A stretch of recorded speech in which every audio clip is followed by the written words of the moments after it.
Hey guys, and welcome to another episode of the FilmKind Podcast. I'm Kieran McLean, and in this episode I'm actually going to try do something a little bit different. So for this episode I figured I would step away from my traditional review format because every episode I've done so far has been a review. I've reviewed movies and movie trailers, but I figured it was time to create some new content. And over the weekend I was talking to a few friends, and as usual we ended up talking about movies. And we got onto that dreaded topic of movie trilogies.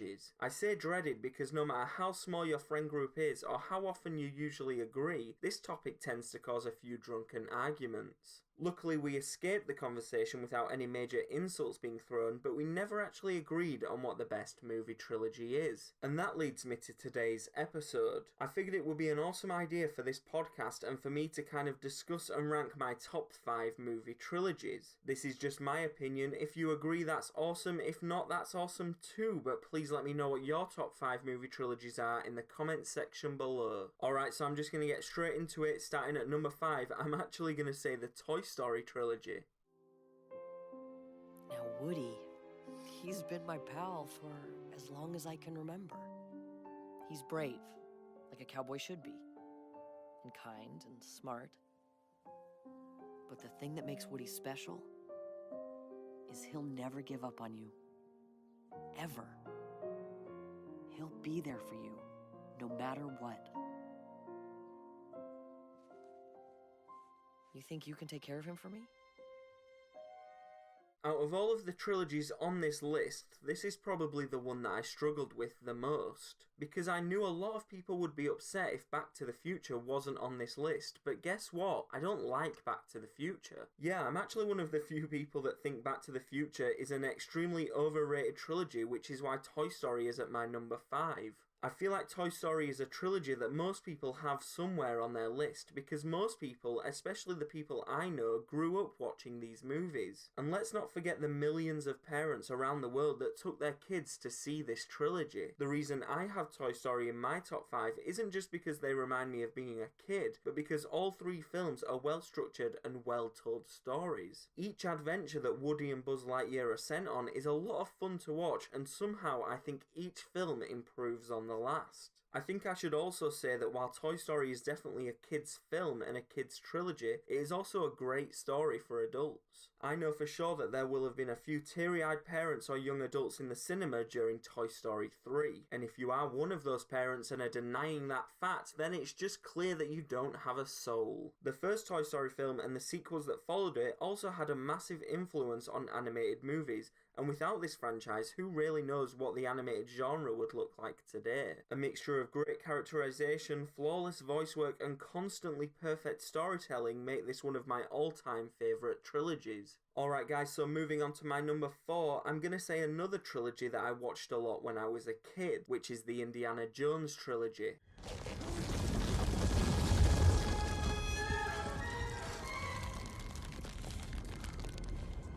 Junior, give me your other hand. I can't hold on. I can get it. I can almost reach it, Dad. Indiana. Indiana. Let it go.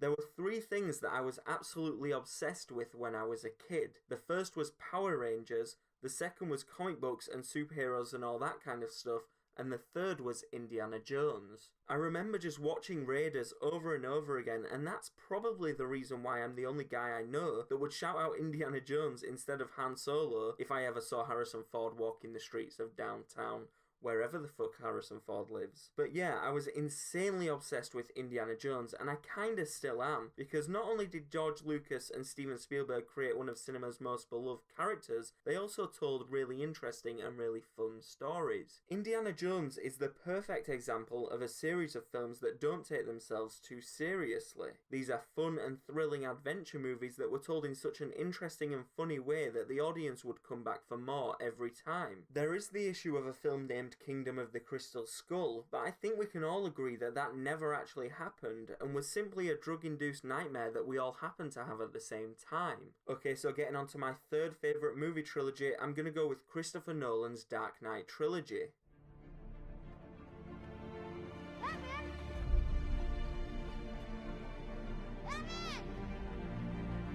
Why is he running, Dad?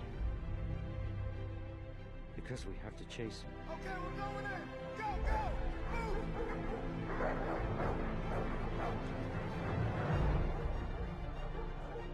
He didn't do anything wrong. Because he's the hero Gotham deserves. But not the one it needs right now. So we'll hunt him.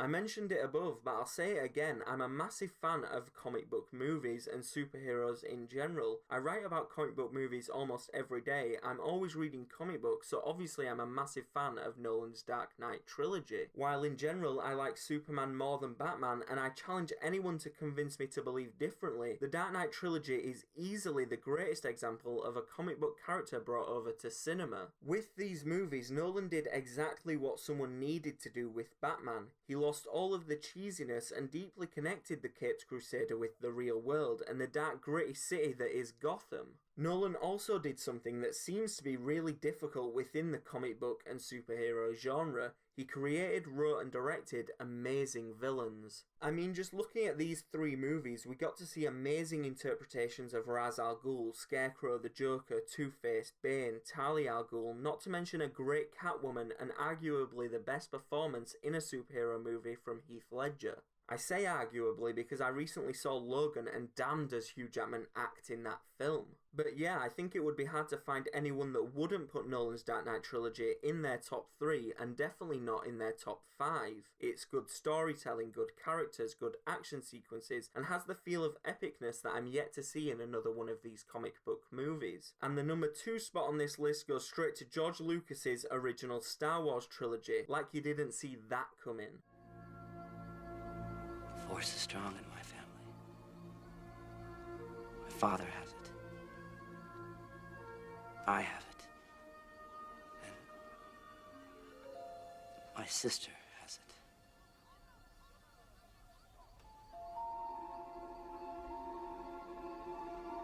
Yes.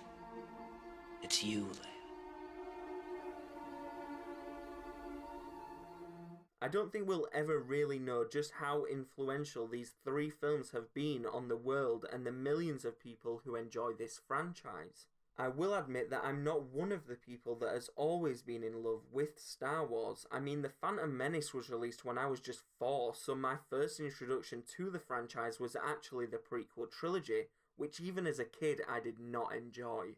So I actually didn't see the original trilogy until I was a bit older. Actually, that's kind of a lie. I'd seen bits and certain scenes, but never really sat through each of the movies and watched them all the way through. And it's really weird because even though I hadn't seen the films and didn't really like the prequel trilogy, me and my brothers still had all of the toys. We had the lightsabers, we had the action figures and everything like that. So even though Star Wars wasn't something I enjoyed until my late teens, early 20s, it was always a part of my life. And then a few years ago I decided I would watch all 3 in one day because I go to film school and I was pretty sick of being the only guy who hadn't seen Star Wars. So I watched it and now I'm as obsessed as most fans, and this really is one of the trilogies that I do just absolutely love and can watch over and over and over again because Lucas told a really relatable and engaging story. I mean, take away the setting and the lightsabers and the magic, this is still a really cool story that would make a great trilogy of movies. And that's why Star Wars is the most successful franchise in the world. I mean, just imagine how much money that franchise has made, including toys and all that kind of stuff. It is mind-blowing. And the number 1 spot and my all-time favourite trilogy is the Lord of the Rings films. I made a promise, Mr. Frodo. A promise. Don't you leave him, Samwise Gamgee. And I don't mean to. I don't mean to. Oh, Sam. These movies have had such an insane impact on my life, I don't think I'll ever be able to explain what they did for me as a kid. I probably wouldn't be in film school or even have this podcast if Peter Jackson never directed these movies. This trilogy is the reason that I love film, it's the reason I'm talking now. Before Lord of the Rings, I don't think there was a movie that made me look up at the screen and want to be involved in this industry. There was just something about the look and the feel of all three Lord of the Rings movies that just completely made me fall in love with the idea of cinema. I mean, everything about these films was just so expertly done by Peter Jackson. This guy did everything perfectly. From the prep to the locations, the music, and the cast and characters, there really couldn't have been a better adaptation of Tolkien's fantasy series. And this is yet another case where there really isn't a weak film within the story. This is pretty much one 10-hour long movie that just captures the imagination of the audience in every way. And I truly believe that the Lord of the Rings trilogy is more than just a good time, it's more than just film, it's more than just going to the cinema. I think it's a masterpiece of modern cinema, and that's the reason why these films will keep going and keep being entertained by new generations. Also, it's hard not to enjoy awesome fight sequences and awesome battle sequences between orcs, elves, and men. I mean, who wouldn't enjoy that? Okay, guys, that's it for my top 5 movie trilogies. Did I leave off your favourite trilogy? Let me know in the comments section below. Also, check out monkeysfightingrobots.com for the latest movie news and content. You can follow me on Twitter at KaysMcLean or follow the podcast at FilmKind Pod. I'll see you in the next episode.